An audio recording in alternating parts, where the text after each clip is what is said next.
and today we are going to learn how to sing.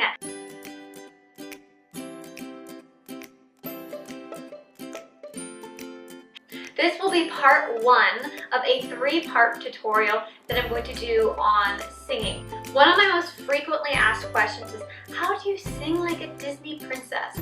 I might call this singing series How to Sing Like a Disney Princess.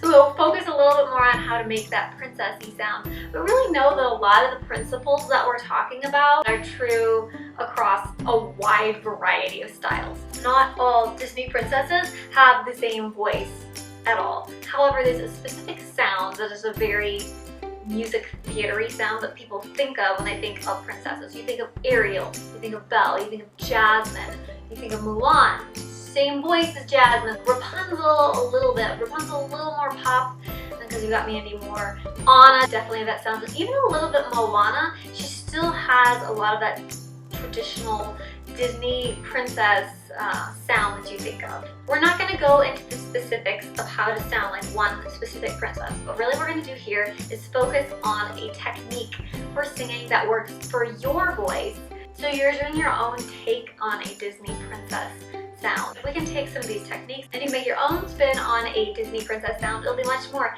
healthy and sustainable for your particular voice. This is basically an introduction, and we're going to cover off on some singing essentials. Part 2, we're going to talk about mixing and forward placement, so that'll be another video.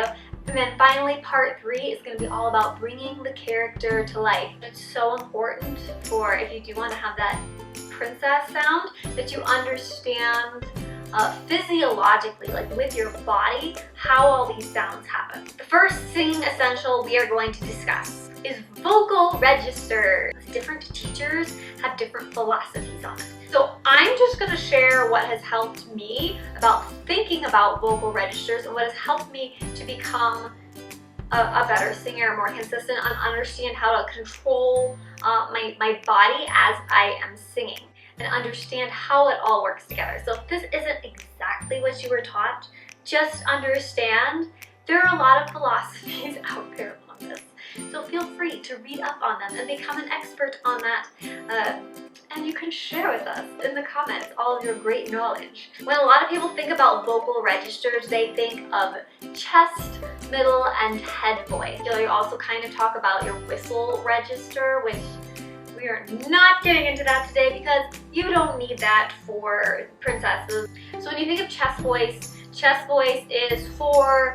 is where your low notes will sit comfortably. Like this low, like chest, like la la la la la, la la la la la. That's like entirely chest. If you are singing and you start to get get to higher notes and you are straining, it's probably because you're trying to keep it all in your chest voice, which you do not want to do because you can hurt yourself. I hesitate to call it a powerful sound because you can get a powerful sound out of all 3 of these vocal registers. We're gonna skip middle for now because middle is kind of the most important part for princesses in my opinion. So we're gonna skip the middle section and go into head voice. When you think of head voice, people always think of opera singers, think of super high light notes, although opera singers have exquisite control over all 3 registers, so don't let that trick you into thinking that opera singers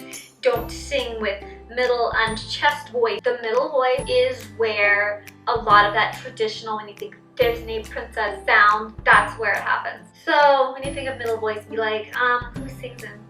Look at this stuff, isn't it neat? Wouldn't you think my collection's complete? Wouldn't you think I'm the girl who has everything? Another thing that's important is a fun word we're going to call the passaggio. Passaggio means break, and it is where the breaks happen in your voice. You've got your chest voice, you've got your head voice, and in the middle section you've got your middle voice, and you'll want to carry some head voice down, and you want to bring some chest voice up, and ultimately you want to blend for a really strong middle voice. When you are belting and full chest voice and you get to that point where you're like, ah, and you feel like you can't really go any higher without switching into some sort of head voice, some sort of middle mix voice, that break right there is called your passaggios. So you can feel where those are for you personally.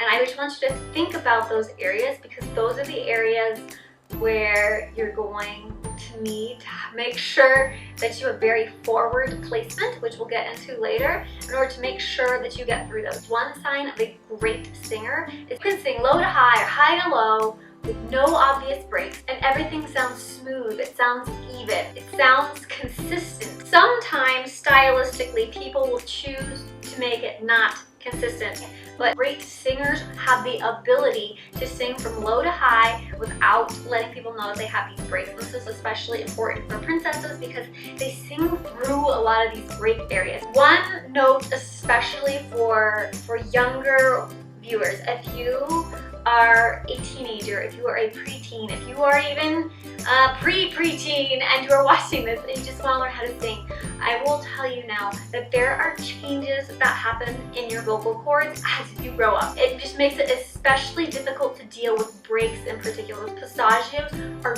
very challenging to deal with until you hit a certain age. I had almost no middle voice until I was about 18. And then all of a sudden, magically, it just came in. I did nothing different from a technique standpoint. It all of a sudden was just there. So in high school, I had almost no middle voice, and it was terrible for some of the roles I had to play because I had to carry my chest voice up as high as I possibly could or try and bring my head voice down, and it's just, there were some notes, there's just no power behind them. So if you are a younger singer, you're breathy in certain like areas and you just hang tight, like have faith, it will come in eventually and be so much easier, I promise you. So I'm actually going to tell you a little story for anybody out there who does struggle with it. When I was 15 and 16, I played Dorothy in The Wizard of Oz at a wonderful theater that I absolutely love, one of my favorite places in the world. When I was in that show, I struggled so much with the middle voice stuff. It jumps an octave when it starts this, somewhere over the rainbow. See, now it's like the easiest thing in the world, but that jump was particularly challenging, and I did it fine during the audition. Actually, I did a good job during the audition, otherwise I wouldn't have got the role, but I did get that role, and like my voice just, because again, it's changing all the time, I just struggled with it so much, and I wound up, what I had to do was belt a lot more of that role, pull more of that chest voice up than I ever would today. I would literally go home at night and cry my eyes out because I wanted to do such a good job. And I knew it wasn't that I was a bad singer. I'd been singing forever, and it wasn't that I couldn't hit the notes. My voice was just changing so much all the time. Even from the time I auditioned, when I got partway through the show, this area that was so breathy that almost no voice would come out. It all turned out fine, and I was able to get it into a place where I could sing all the songs perfectly fine, and it was no problem at all. But for the beginning, about middle of all of our rehearsals, like I in some ways was so happy because I was getting to do this dream role, but because it was also a dream role, like I just wanted to do a great job, and I felt like at that point that I could. And luckily, I was able to get to a place where I was happy with it. It's just a good story to tell because now I'm somebody who does spend so much time in my middle voice. Just so you know, if you're younger and struggling with that, it's okay. You'll get there. Just be patient. I know that's a horrible thing to have to hear, but and then other people have no problem with it all. Like I have fellow princess performers. We do have a couple of them that are high school age, and they have no problem with it whatsoever. It's just different people develop differently.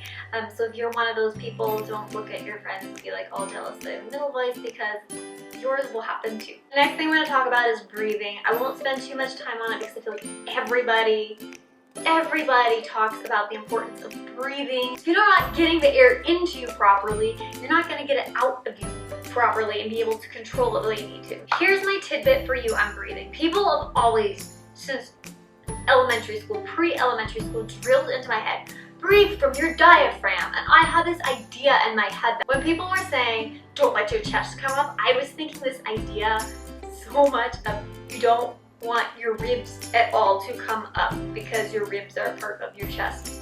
But that's going to keep you from doing what you need to do, is just letting your lower rib cage expand. Not think about so much the top, but your lower. That's just why I'm standing up today. And I still don't know if you can see it, but I'm probably gonna get out of focus here. But these bottom guys here, you do want that to expand, and that is what's going to keep you able to sing super long lines without having to take breaths in the middle of them. So another thing that you want to get stronger is what they're called intercostal muscles. So they are the little muscles in between your ribs. If you don't have super strong intercostal muscles yet, you put, again, I'm gonna try and show you this. Oh, put your hands behind your back and like kind of wrap them around like this. When you're practicing, it kind of keeps your rib cage expanded a little bit more. It keeps it like this kind of up feeling, and you'll be amazed by going like this how much more air you feel like you have. We had vocal registers, we had breathing. Number 3 is just a critical thing for everybody.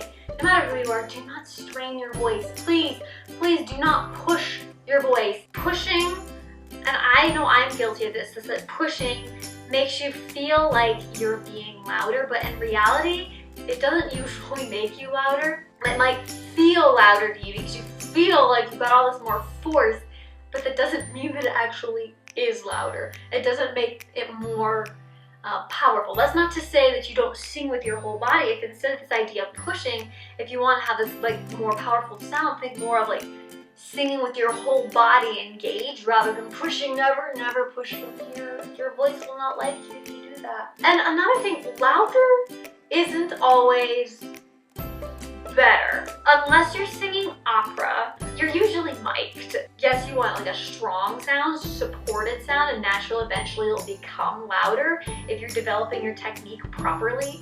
But don't like, strain yourself to be loud, because like let's be honest, like if you're performing, you're probably gonna be mic'd. So just do your technique properly and don't push your voice. Thank you so much for sitting through my basics and essentials, and I really mean that when I say it's essentials, because we're gonna use all this stuff next time. So I know it's a lot of technical stuff, just thinking about things physiologically, like breaks and registers, but it's so important because you are gonna need that. So thank you so much for watching, everybody. Please subscribe so you don't miss out on parts 2 and 3, which are probably the more fun section. I'll see you next time in parts 2 and 3 of our singing tutorial.